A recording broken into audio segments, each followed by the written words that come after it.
Maganda ang mundong ibabaw, pero maganda rin sa ilalim ng karagatan. Kaya naman iba't ibang gimmick ang nauuso ngayon para tayo'y makapamasyal under the sea. Basta may tsansa, kahit pa walang okasyon, tayong mga Pilipino, Wapi! panay ang pagpapalitrato, picture-picture,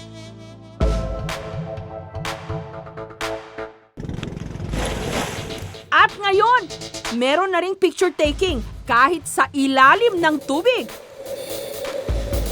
May ilan, ginawa na itong hobby.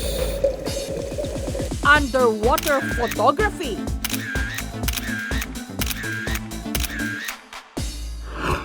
Ang 41 anyos na si Danny, kapag walang pasok sa opisina, nasa ilalim ng dagat para pindot-pindutin ang kanyang kamera.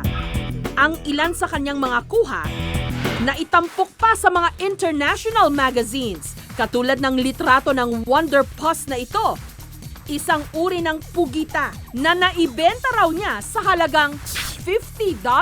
Maganda, makulay. Teka, makikitang hindi mo nakikita elsewhere except sa ilalim ng tubig. So sa akin yun yung isang reason ba't attractive yung underwater photography. At nito lamang nakaraang buwan, kasama si Danny na sumisid sa karagatan ng Anilao sa Batangas para sa kauna-unahang Philippine Dive Safari. Mission nilang picturean ang tanawin at mga nilalang under the sea. We dive all over the world, and the diving here is superb.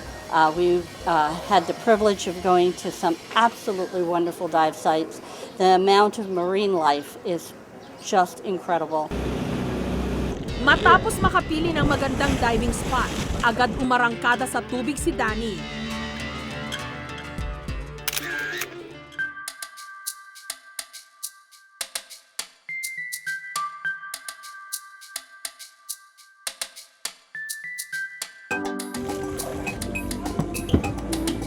Entry na ako. Ang kanyang napiling gawing entry sa contest, ang larawan ng isang fingered dragonet. Isang uri ng isda na nakikita lang sa Pacific Ocean na gadaliri lang ang laki.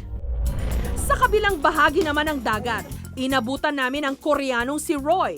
Ang dagat daw rito sa Anilao ang dahilan kung bakit 3 taon na niyang hindi maiwan-iwanan ang Pilipinas. In Korea, we don't have like this so many coral and so many fish, but it's so beautiful. I love it here. Matapos sumisid si Roy, ito ang nahuli ng kanyang kamera. Isang nudibranch, isang uri ng sea snail. Mula sa mahigit 50 entry, pinili ang 12 finalist. Pero hindi pinalad na makasama ang mga kuhang larawan ni Danny at Roy. Kabilang sa naging finalists ang mga kuha ng anemone shrimp at pom-pom crab. Pero sa huli, ang itinanghal na kampiyon, ang picture na ito ng isang whipped coral shrimp o hipon, kuha ni Omar Linsangan mula sa Coron, Palawan. Yan ang re-represent ng Philippines for 1 year as the picture for the Philippines for any kind of promotion around the world, travel shows or magazines. So it's going to be like the parang yung pinaka-logo natin. Isang araw ang ating karagatan sa pinakamaganda at pinakamayaman sa buong mundo. Kaya naman sa Coron sa Palawan, itinatayo na ngayon ang kauna-unahang underwater residential resort sa Asia, ang Coral World Park. Meron daw itong underwater casino, restaurant at world-class coral villas. Gagastusan ng mahigit $150 million o tumataginting na 6.6 billion pesos. Ready? Ang bagong underwater activity naman dito sa atin, ang water sports na monofin swimming o paglangoy, suot ang monofin. Buntot na gawa sa fiberglass at goma na parang buntot ng sirena. You need to execute dolphin-like undulations. At the same time, control your breathing using a snorkel. Suot ang monofins, natupad daw ng 17 anyos na si Ada, ang kanyang pangarap na maging kalahi ni Jezebel. Na-remember ko yung pagkabata ko na, yun nga, parang anong feeling si Ariel, anong feeling niya habang nagsiswim siya kasama yung mga fishes. Dahil nga parang mermaid ka, interesting siya for me. Umaabot daw sa 3.5 kilo ang bigat ng monofins, kaya maaring mamaltos ang iyong paa rito. 2 weeks nag-heal ito eh. 2 weeks kasi malalim siya. Pero sulit naman daw para kay Ada dahil nakapag-uwi na siya ng karangalan mula sa sport na ito. Ngayon, naghahanda na siya para sa Southeast Asian Games. Pero hindi lang mga tao at lamang dagat ang lumulubog ngayon sa tubig. Pati na rin robot.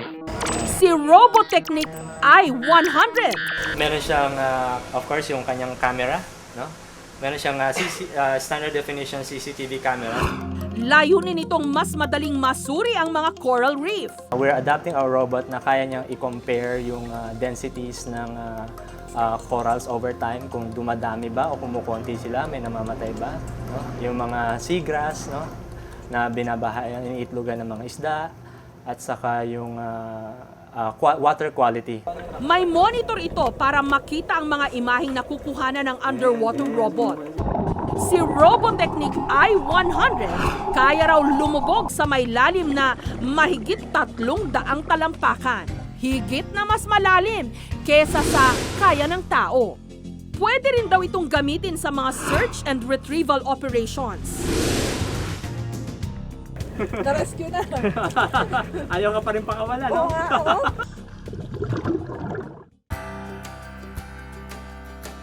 Ang pusod ng karagatan, ibang-iba sa mundong ating ginagalawan. Kaya kung mabigyan man tayo ng pagkakataong makapunta rito, matutunan sana natin itong pahalagahan at irespeto.